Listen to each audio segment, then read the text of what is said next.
Bonjour les enfants, j'espère que vous allez bien. Nous allons continuer le cours. Ma dernière vidéo, elle n'était pas bonne, hein. J'étais vraiment fatiguée et je pense que je me suis pas mal répétée. C'est pas grave, on fait du mieux qu'on peut. J'espère que vous allez tous bien. Je voudrais aujourd'hui terminer le cours sur les sacrements.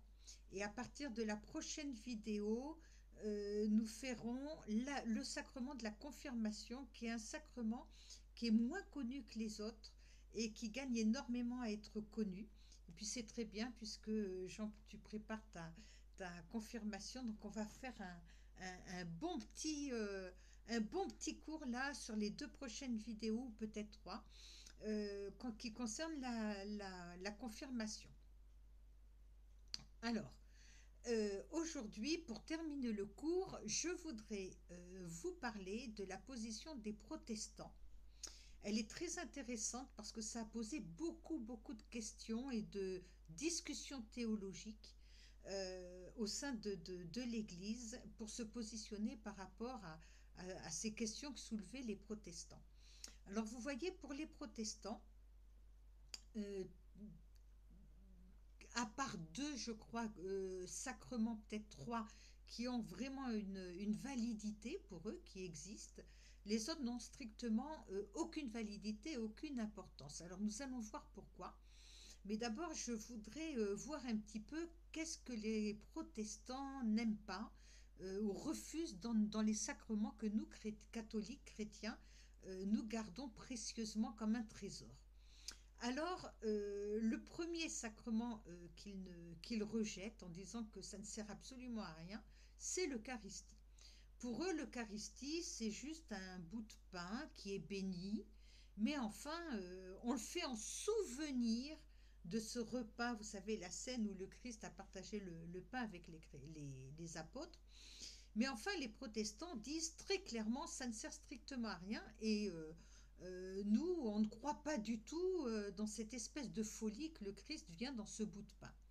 Bien, nous, chrétiens, catholiques, nous croyons réellement que le Christ est incarné en nous à travers cette hostie. C'est-à-dire qu'il descend réellement par l'action de l'Esprit Saint. Il vient réellement dans cette petite hostie. Et quand nous communions de façon impalpable, mystérieuse, vous savez, nous, sur Terre, il y a plein de choses qu'on ne comprend pas. Mais quand on sera au ciel, mais alors tout va s'éclairer. Mais c'est vrai qu'il y a une part de mystère. C'est très beau d'ailleurs, le mystère. D'une façon générale, les choses dont on arrive à faire entièrement le tour nous lassent très vite. Et cette part de mystère qu'il y a dans ces sacrements, la façon dont l'Esprit Saint descend et agit en nous, c'est quelque chose d'absolument fabuleux. Et on en ressent les effets, tôt ou tard. Enfin, on en a conscience en tout cas. Et puis on n'en mesure pas toute la force souvent. Sinon, on irait plus souvent se confesser et communier, par exemple, ça c'est sûr. Alors, ils ne croient pas que le Christ vient réellement, descend réellement en nous à travers cette hostie. Bien, l'Église catholique dit que oui, c'est la puissance de Dieu à qui rien n'est impossible. Et je vous rappelle juste au dernier cours, comme j'étais fatiguée, je n'en ai pas bien parlé, mais je tiens à vous rappeler que l'hostie est le moyen par lequel le Christ vient. Mais cette hostie, il faut savoir qu'elle nous rappelle aussi que le Christ, qui était Dieu, qui est Dieu, c'est lui-même, a lui-même fait de son corps le moyen de nous sauver.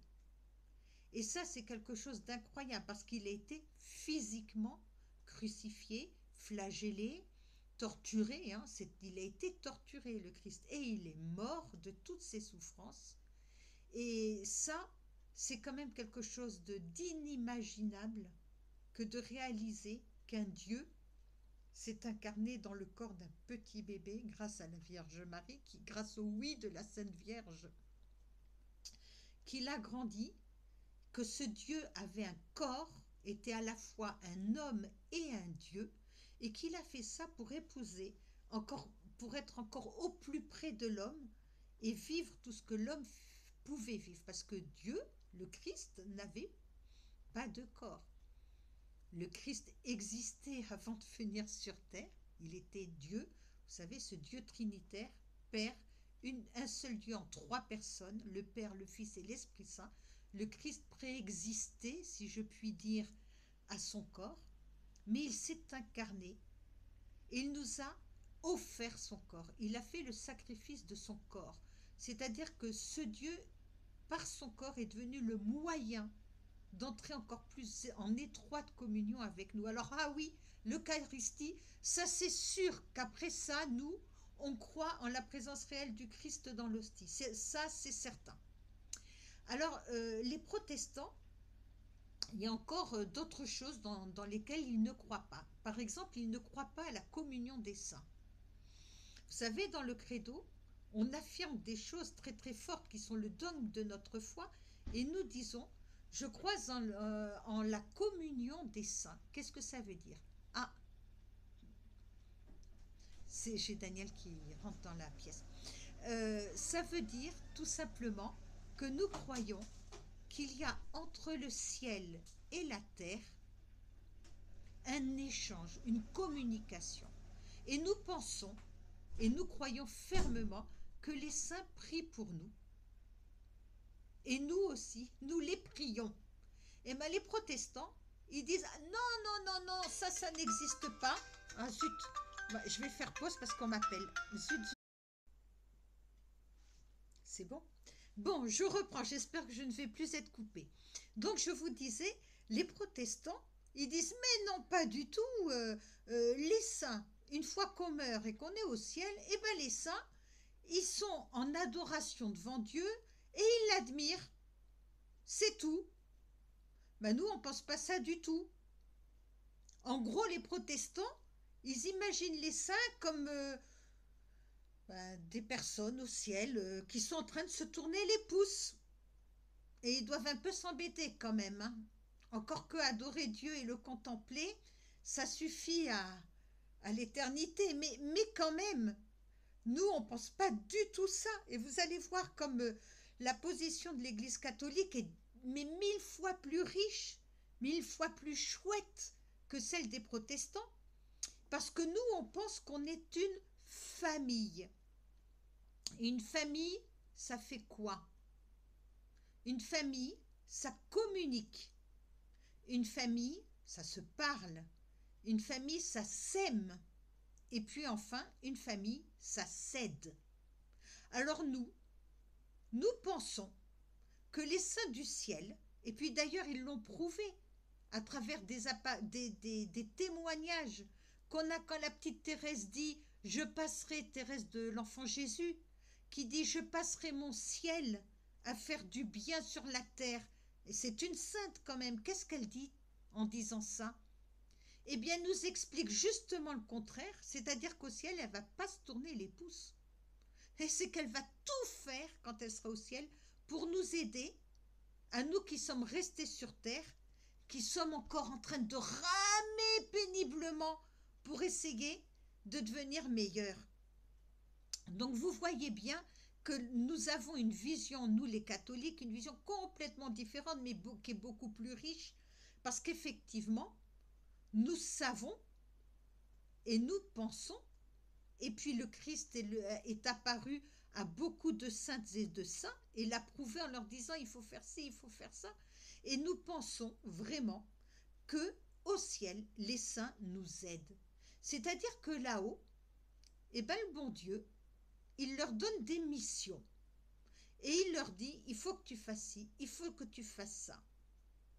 Et il est très important, les enfants, que nous puissions demander aux saints de nous aider. Vous savez, à la fin de la messe, le padré, quand il invoque les saints, Saint Michel Archange, nous on invoque le Padre Pio, vous pouvez invoquer Sainte Thérèse d'Avila, Sainte Thérèse de l'Enfant de Jésus.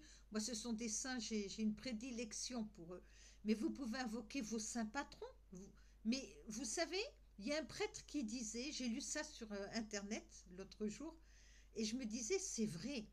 Il y a un prêtre qui disait mais bon sang, demandez de l'aide aux saints. Et maintenant on ne demande plus rien aux saints. Les saints, ils se sont les grands oubliés aujourd'hui, par beaucoup, beaucoup, beaucoup de monde. Eh bien, nous, chrétiens, demandons aux saints de nous aider. Ils seront drôlement contents qu'on leur donne un petit peu de boulot. Et puis, le but, quand on est au ciel, c'est de tout faire pour nous aider à y arriver, nous aussi. Les saints, ils ont envie de nous voir là-haut avec eux. Ils n'ont pas envie qu'on se retrouve entre les griffes du diable, à les rôtir en enfer et à souffrir pour la damnation. C'est pas du tout ce qu'ils veulent. Ils nous aiment beaucoup, les saints. Ils sont très attentifs à ce qui se passe sur la terre. Vous croyez que entre le ciel et la terre, il y a quoi? Il y a deux mondes comme ça qui se côtoient et puis communiquent pas. C'est tout l'inverse. Les saints, ils ne cessent de prier pour nous. Ils attendent qu'une chose, c'est qu'on les appelle. Eh oh là-haut, venez, on a besoin d'aide. Alors moi, ma patronne, ma sainte patronne, c'est Sainte Anne. Ben, je prie Sainte Anne. Puis j'ai une autre sainte patronne parce que je m'appelle Anne-Christine. Donc c'est Sainte Christine. Ben, je prie Christine. Et puis dans Christine, il y a Christ. C'est un beau prénom aussi. Eh bien, vous priez vos saints patrons. Je suis sûre que la plupart d'entre vous le font. Mais continuez, puis priez. Vous pouvez trouver d'autres saints. Je peux vous raconter une petite histoire. Moi, un jour, je cherchais à acheter une maison. J'étais enceinte de mon 6e enfant. Je ne trouvais pas de maison.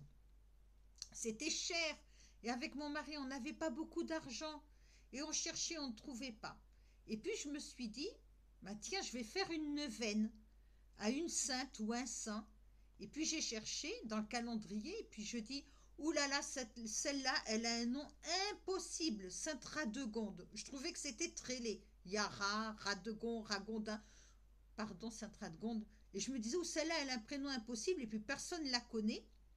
J'étais à Limoges à l'époque, hein, et je suis sûre que donc c'est une sainte qui est beaucoup plus connue en Aquitaine. Et je me disais, bon, personne ne la connaît, allez, je vais prier Sainte Radegonde. Et puis au bout de 9 jours, le jour de la fin de ma neuvaine, imaginez-vous que l'agence nous appelait en nous disant, on a trouvé la maison idéale pour vous. Grande pour vos 6 enfants, et pas chère, dans Limoges, près d'une école, avec un beau jardin. On a dit, c'est pas possible. On est allé voir, et bien imaginez-vous qu'on l'a acheté. Et alors je dis à mon mari, c'est Sainte Radegonde, c'est Sainte Radegonde, merci Sainte Radegonde. Et il rigole. Et il me dit, allez, arrête tes bêtises, c'est le hasard. Pourtant mon mari a été un homme de foi. Et il me dit, c'est le hasard, bon d'accord, allez, si ça te fait plaisir, crois-le. Et puis on commence à faire du ménage dans cette grande maison pour déménager nos meubles. Et mon mari m'appelle, Anne, Anne, viens vite. Je me précipite. Il était dans le garage en train de donner un grand coup de balai et je le vois à 4 pattes dans la poussière, tout sale, tout. Et il m'agite quelque chose en disant, regarde, regarde. Et il me montre dans la paume de sa main une petite médaille ronde où il y avait écrit Sainte Radegonde, priez pour nous. Franchement, est-ce que vous pensez quelle chance on pouvait avoir sur des millions et des millions et des milliers de possibilités de trouver une médaille Sainte Radegonde, priez pour nous, dans la poussière de cette maison qu'on venait juste d'acheter. Et ben voilà, c'est un exemple. J'en ai d'autres. Quand j'ai redéménagé, mon mari a été muté sur Bordeaux. Et pareil sur Bordeaux, alors Bordeaux c'était déjà à l'époque très très très très cher. Et on cherche, et puis on ne trouve pas. Ouais, j'étais une pauvre femme, au niveau de la foi. Vous croyez que j'y ai pensé à redemander à Sainte Radegonde? Ça m'était arrivé quelques années auparavant. Mais vous savez, l'homme oublie vite ce genre de choses. Et puis, j'ai mon mari qui me dit, mais pourquoi tu la repris pas, là, ta sainte? Ça avait bien marché la dernière fois. Je lui dis, oh, mais je n'y avais pas pensé. Et voilà que je refais ma neuvaine. Vous le croirez ou pas? Je finis ma neuvaine et je reçois un coup de fil des religieuses de Bordeaux, de l'école où j'étais enfant, le cours Albert-le-Grand, qui m'appellent et qui me disent, Anne, on a appris que vous cherchiez une maison. Alors comment elles l'ont appris, je ne sais pas, parce qu'on ne connaissait plus grand monde sur Bordeaux. Eh bien écoutez, on a une maison à vendre, alors il y a des travaux à faire, etc., mais elle pourrait vous convenir. Je vais voir la maison, à un prix dérisoire. Et je vois cette maison, c'était la maison idéale pour nous. Alors là, je dis, Sainte Radegonde, t'es vraiment trop forte. Et donc, je vais voir la religieuse parce qu'elle devait me montrer les plans de la maison, etc. Et je rentre au cours Albert le Grand dans son bureau, et là, je vois derrière son bureau une grande statue d'une très belle femme. Vous avez compris? Je lui dis, mais qui c'est cette sainte? Eh bien, c'est Sainte Radegonde. Moi, j'ai une dévotion particulière pour elle. Ah ben écoutez, là, franchement, sacrée histoire quand même. Je pourrais vous en raconter beaucoup comme ça. Tout ça pour vous dire qu'il faut prier nos saints. Ils ne demandent que ça. On les oublie. Puis alors, si vous avez une demande particulière à faire à un saint, essayez de trouver un saint qui n'est pas trop connu, auquel on ne va pas penser non plus beaucoup à s'adresser. Il sera tout content, il sera tellement content de pouvoir vous aider. Il dira, chouette, il y a quelqu'un sur terre qui pense à moi. Allez, je vais y mettre les bouchées doubles pour aller l'aider. Faites ça, croyez-moi. Vous voyez de quoi se privent les protestants, à ne pas croire en la communion des saints, c'est-à-dire la communion de cœur qui existe entre les morts et les vivants. Eh bien, moi, je vous le dis, et à travers moi, c'est l'Église qui le proclame, les saints sont chargés de plein de missions par le ciel et par Dieu, afin de nous aider. N'oubliez jamais qu'on est une grande famille, qu'on est tous frères et sœurs dans le Christ. Alors c'est facile à dire comme ça, mais à vivre, quand on a un voisin qui vous casse les pieds, quand on a des gens qu'on n'aime pas beaucoup, qu'on a envie de critiquer, n'oubliez jamais que dans le fond, on doit les voir comme nos frères parce que ça a été la bonté et la première charité du Christ, lui, de nous aimer comme nous étions. Le Christ nous aime comme on est. On est tout banco, bancal, je ne sais pas comment on dit. Moi, je suis quelqu'un de bancal, je suis mal fichu, j'ai un mauvais caractère. Je suis difficile à vivre des fois. Je suis pas toujours rigolote, et puis des fois je suis déprimée. Et puis moi je suis très passionnée, alors quand je m'énerve, je manque de mesure. Oh, il a du mérite le bon Dieu de m'aimer comme je suis, et ben pourtant, je sais qu'il m'aime comme je suis. Ça ne m'empêche pas d'essayer de faire des efforts, c'est pareil pour vous. Vous essayez de faire des efforts, mais avec tous les défauts qu'on peut avoir, le bon Dieu nous aime comme il est, comme on est. Voilà, et ben les saints, ah, ça recommence, il faut que je me rééclaire, voilà. Comme les saints, de la même façon, les saints, ils nous aiment et ils veulent nous aider. Ils ont parfaitement conscience des difficultés qu'on peut avoir sur Terre. Mais ils ont vécu eux aussi, hein, comme le Christ qui a vécu sur Terre. Hein. La misère humaine, la méchanceté, la cruauté, l'égoïsme, puis nos propres défauts. Notre envie de ne pas bouger, notre difficulté à être gentil, notre manque de générosité.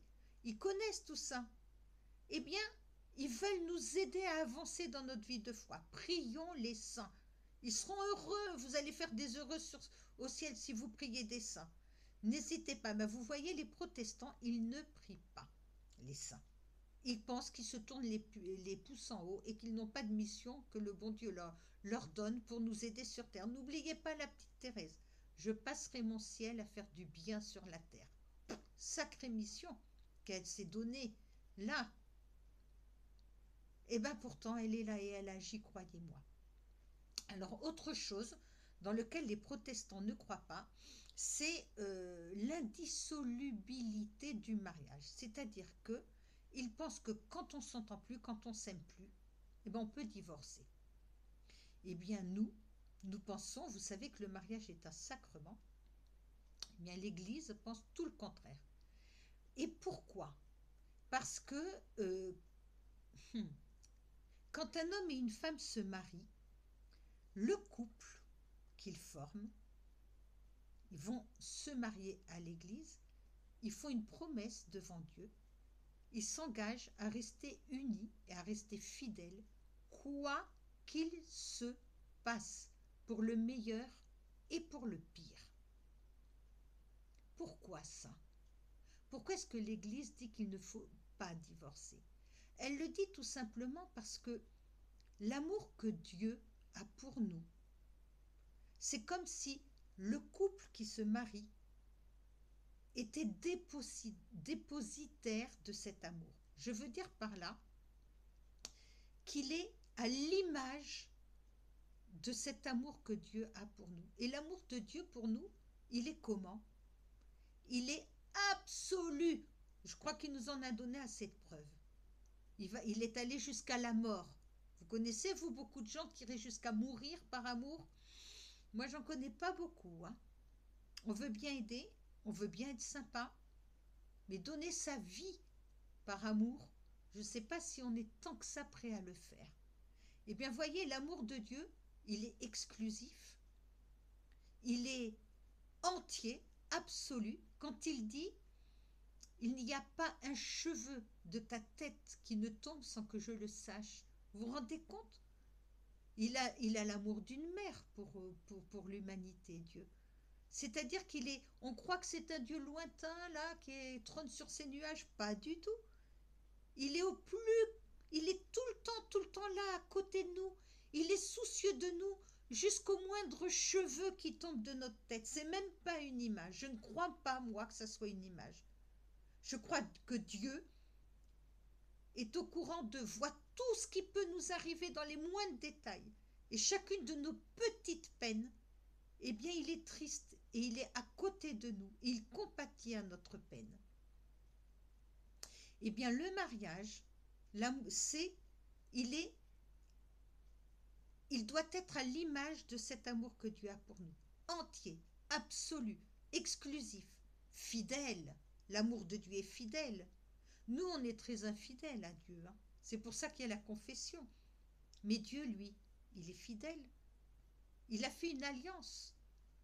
Le Christ est venu sur terre pour fonder cette alliance par sa mort. Et à travers cette alliance, Dieu a dit « Je n'abandonnerai jamais l'homme. Et je lui promets la vie éternelle. » Voilà l'alliance de Dieu. Eh bien, je vais vous dire, les enfants, heureusement que Dieu est fidèle, hein. Franchement, il a du mérite, hein. Enfin, c'est Dieu en même temps. On a un Dieu d'amour. On ne peut même pas imaginer la force de cet amour. On en a une petite idée quand même. Parce que nous, tout ce qu'on fait au bon Dieu de mal, si à nous, on nous faisait le centième de ce qu'on lui fait, ça ferait longtemps qu'on aurait tourné les talons en disant « Ah, mais celui-là, quel sale type, je ne veux plus en entendre parler. Ah, il m'a trahi, il m'a menti, ah, il a menti, il m'a volé, il m'a fait du mal, il a dit des vilaines choses sur moi, je m'en vais, je ne veux plus avoir affaire à lui. » Nous voilà comment nous réagissons. Ben, on a drôlement de la chance que le bon Dieu ne réagisse pas comme ça. On a beaucoup de chance que le bon Dieu, il reste à nos côtés. Il est fidèle, envers et contre tout, pour le meilleur et pour le pire. Eh bien, le couple, ça doit être ça. C'est-à-dire que, en se mariant à l'église, le couple s'engage à refléter, à être dépositaire de cet amour que Dieu a pour nous. Et il doit être témoin de cet amour. C'est-à-dire qu'un couple doit être fidèle et ne jamais se quitter parce qu'il témoigne de cet amour de Dieu. Et c'est un sacrement, c'est un engagement qu'il prend vis-à-vis de Dieu, devant Dieu. Vous vous souvenez, au Moyen-Âge, les chevaliers faisaient des serments et qu'ils tenaient jusqu'à la mort. Eh bien, le mariage, c'est un serment qu'on se fait l'un à l'autre devant Dieu. Et on le fait à Dieu. Et on lui promet d'être témoin de l'amour qu'il a pour nous et de témoigner de cet amour à travers la fidélité et la durée. Eh bien, les protestants, pour eux, quand on ne s'entend plus, on se quitte. Dernier exemple que je vais vous donner, c'est l'exemple du sacrement de l'ordre. Alors, chez les protestants, n'importe qui peut devenir prêtre. On appelle ça d'ailleurs un pasteur, pour le distinguer du prêtre. N'importe qui peut être pasteur. Eh bien, dans l'Église catholique pense que être prêtre, c'est une vocation, je vous l'ai expliqué dans la dernière vidéo, c'est une vocation très particulière et qui mérite un sacrement. C'est un sacrement. Et ce sacrement, il il est particulier dans la mesure où, ayant charge d'âme, pardon, le prêtre est entièrement dévoué à son sacerdoce, c'est-à-dire sa vocation. C'est-à-dire qu'un prêtre ne va pas se marier, ne va pas avoir d'enfant. Pourquoi? Parce que c'est une vocation qui est extrêmement difficile, qui est très très lourde à porter.